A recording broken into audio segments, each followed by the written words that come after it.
Bats fooled by the forkball. Bottom three, Nomo at the plate.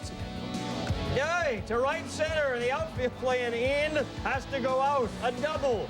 Nomo's first career extra base hit. Still 1-0 LA. Top six man on. Remember Green. Got fooled by the forkball. Not that time. He got behind on the count this time. Had to come into a fastball. He's been struggling with his mechanics to get his velocity back. 2-1 Reds. Todd Hollingsworth to center off Lee Arthur with a runner at second. Delano DeShields scores. We're tied at 2. 2 batters later, more problems for Lee Smith, who went sidewinder. Off the wall and left, Hollingsworth scores the go-ahead run. Harrow's 3 for 4, 2 doubles, a homer, 2 RBI, and the Dodgers win. Final score there, 3-2. The Lee Smith chart at 3 come. Bottom 3 scoreless. Carry on to center and 1 hop and not center. That looks like left to me. Scarsoni scores 1-0 Giants. Big 6th inning, Peter. Well, here, one of those unfortunate plays. Louis Alcea tries to make the tough play, throws it over the first baseman's head, opens the floodgates. San Francisco 6 runs in the 6th. Alan Watson, his former mates, Royce Clayton, and this time Watson fools him. Giants win it 9-zip. Watson, 7 scoreless innings, now defeats his former team twice, and the Giants with 16 hits. Alan Bennis, don't worry about a shutout here. He's now 5-4. Pirates Pods, they played 14 Saturday night. Bucks beat them 9-8, 3-0 now. Tewksbury pitching to Al Martin, and Jody Reed boots it. Garcia scores 4-0 Pirates. Next batter, Mark Johnson, a single to the left. Steve Finley. 5-0 Pirates, and the Padres. 4 errors, uncharacteristic. Story of the day, Peter, was Danny Darwin. What a great story. What a comeback this guy's made. See him expanding with his forkball, painting the corner with his fastballs, gets the ball inside. Man, bad auspice inside. Whoop, strike 3. He expanded that strike zone with his fastball, and Mr. Ausmus did not like this call very much, but it's been a frustrating weekend for the Padres. Not happy. Brad Ausmus thrown out, and the final score in the game. Rodriguez hangs one out there. Just to McGuire's liking. You know, that looks long. It's long enough to be the longest homer to left in Metrodome history. 475 feet. We measured it. 3-2 A's to the bottom of the 4th. Scott Stahoviak. That's a home run, not as far. This one coming off Don Wengert. A 2-run blast. The Twins were up now, 4-3. And the final was 5-2. Alvarez to right.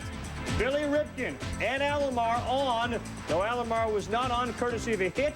2-0 O's thanks to that double. Bottom of the 3rd, 3-2 Helmero. 364 lifetime against Wilson Alvarez, and number 13. He missed the cycle by a triple. O's are up 4-2. 2 batters later, man on for Cal Ripken. Pop fly to right.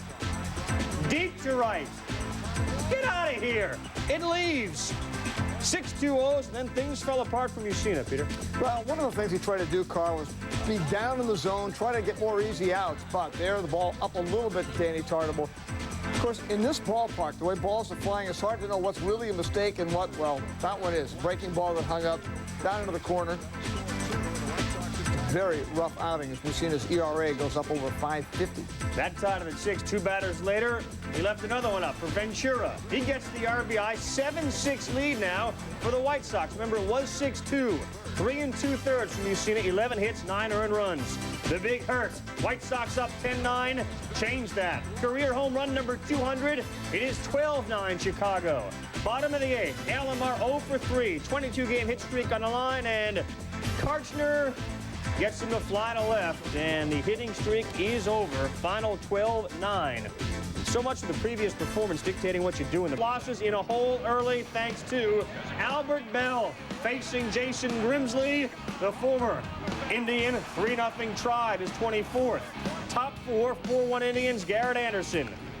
Got all that one. JT Snow, same deal. Back-to-back home runs, Angels trail 4-3. Salmon to left center, his 11th.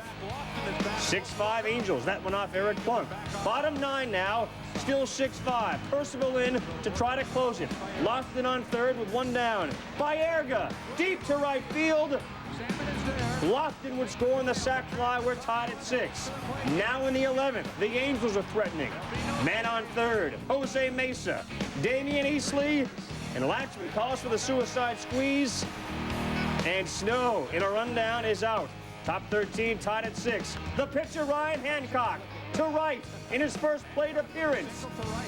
2 batters later, Julian Tavares. JT Snow, watch it leave. 2-run shot, 8-6 Angels.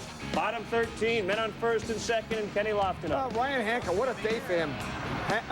Lofton pops the bunt up. Hancock makes a great play, jumps up, gets a double play, gets them out of trouble, and finally gets the Angels a win. Angels win at 8-6, the final score for Cleveland. They left 12 men in the season. Bottom 1, first and second, and Eric Young thrown out by Javi Lopez. Great play by Chipper Jones. Then Schmaltz gets Walker Sweeney. He had 10 Ks. Top 2, 1-0. Schmaltz, here's a pitcher who can hit to right center. Lopez and Blauser on and in. And he's got himself a lead. Something Maddox and Glavine couldn't do. Klesko, a home run every 20 at-bats. Check that. He does it every 10 at-bats. Number 20 for Big Rhino. Thompson, an 0-2 pitch. Not happy. Drills Schmaltz in the back. Ouch. Take a listen. Think it hurt? Ooh, you can hear it. Yeah, you can hear it, all right. Wouldn't affect him, though. Burks, third time with a fastball. Then Vanderwall swings at the curve. Top 7, a bad afternoon gets worse for the Rockies. Jeff Flowers to the center. This scores Klesko and Lopez. It also knocks out Larry Walker with a fractured left clavicle for about 8 weeks. No, this is a huge loss for the Rockies. I don't care what he's been hitting on the road. Walker is still their best all-around player. They've got Trinidad Hubbard. They've got Quinton McCracken, but it's not the same as having Larry Walker's speed, power, offense, and all-around hustle. He's... David Segui, it's up there somewhere, and Mark Grace goes to third. Instead of the inning being over, the Expos try to pick off Sosa. And Sammy does a nice job keeping the rundown going. Turn around, Mark Grace heads down to the plate. Doesn't matter what happens to Sammy here. He did his job and got the run in. 1-0 Cubs. No glove problems for Doug Glanville. I can see clearly now, he says, and he takes the hit away from Rezolanic. Bottom 7, 2-1 Expos. Ryan Sandberg with 2 on. He's done it a few times this season. Home run to win the game. 3-run shot, 13th of the year. Cubbies win it 4-2, and so much for a nice sunny day at Wrigley. Through 35 home games this season, the temperature has reached 60 degrees only 7 times, 52 degrees at game time. Traxel, a good job with the meat of the order, is Lansing. Ricky Otero, running, diving, catching. Throw to second, and they double up Gutierrez. In the bottom of the 7th, 1-0 Phils. They're loaded. Gutierrez to left off Williams. Bagwell scores. Incaviglia throws home. Derek May eludes the tag. Gutierrez all fired up. It's 2-1. Top 9, same score. Eisenreich pinch hitting with 2 down. And here's Derek May again. Makes a great play. He has to charge it perfectly, make a perfect throw to the plate, mix it with Morandini going all the way. He did both. Morandini's out easily. They hold on and win. Astros 2-1. They go above 500. This one has no chance. Look at Tino Martinez diving in, avoids getting injured, makes the great catch. How about Dwight Gooden? Well, you know, they say stopper. It's only a 2-game losing streak, but a huge start. Look at that curveball to Tony Clark. Then they had that great fastball, throws a right back Casanova from Cecil. And Cecil again, a little backdoor breaking ball, strike 3. Goodbye. Top 7, tied at 1. Runners on the corners. Tino Martinez. We saw him field. Guess what? Tino's starting to hit the ball. Down the line and left. Curtis Pride playing straight away left, and he can't get there in time. Jeter scores 2-1 Yanks. 3-2, bottom 9. And John Wetland. I tell you what, 10 more feet, and that ball goes over the catcher's head. A hard rising fastball, and the Yanks win 3. He ends up 2-zip Jr. He hits .474 lifetime against Gubiza, and this one goes almost 474 feet. 10 of 22 homers lifetime against him, number 20. And Peter, Joey Cora had 4 hits last night. Yep, 4 hits, and a couple of great plays today. There, the diving play going to his left. Also, terrific play by Paul Sorrento on the scoop. And here, this is one of the most bizarre plays. Joey gives it a little fake over to third. Now, Mike McFarland is normally one of the most alert players in the league. He's got him out. And the M's celebrate a 3-2 victory over the Royals. Hitchcock, and again, impressive outing. He is now 5-2. Wilson goes 3 for 4. He's got 2 RBIs, and he... Thing is, you see this fastball he throws up in the strike zone right by Gary Sheffield. One reason he's able to get that great knuckle curve. he really had that dominant today. 0-0, bottom 3 until Butch Husky goes the other way. Second of the series, number 5 of the season, and the Mets are on top 1-0. Great defense here. Jeff Conine in left. Ordonez, that's why you're 0 for 3. You're getting robbed. Conine struggled against Izzy. They all did. He retired 14 of the last 16 he faced. The Mets win 3-zip, a career-high 10 Ks. Risinghausen, and he said, you know, some of the guys have been giving this. In the 4th, it's 5-3. McLemore back up the middle. Alex Gonzalez to flip. And Rene Gonzalez will try to score in a play, and does. The Blue Jays, 4 errors, 6 in the last 3 games, 6-3 Texas. Rangers sharp in the field, Peter. Well, this is a great play. Rusty Greer, completely fearless, and this is the way they played all year, despite all their injuries.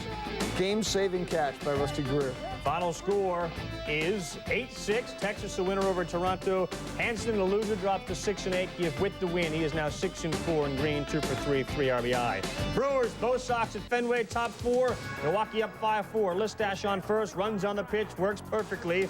Nielsen, a line drive to right center. He gets waved home, does Listash. The relay throw, not in time. Brewers up 6-4. Now down 7-6, Movan turns on a pitch from Ricky Bonas, and it's a 2-run shot, his 22nd of the year, 63 RBI, Red Sox up 8-7. After the Brewers tied it up in the 8th to the 10th. Bases loaded, Peter. Dwayne Hosey lets the ball go over his head, and unfortunately, it probably keeps going to Pawtucket. They got Lee Tinsley back, and he's headed down. It's that kind of defensive play, which is typical of the Red Sox season, in which nothing goes right.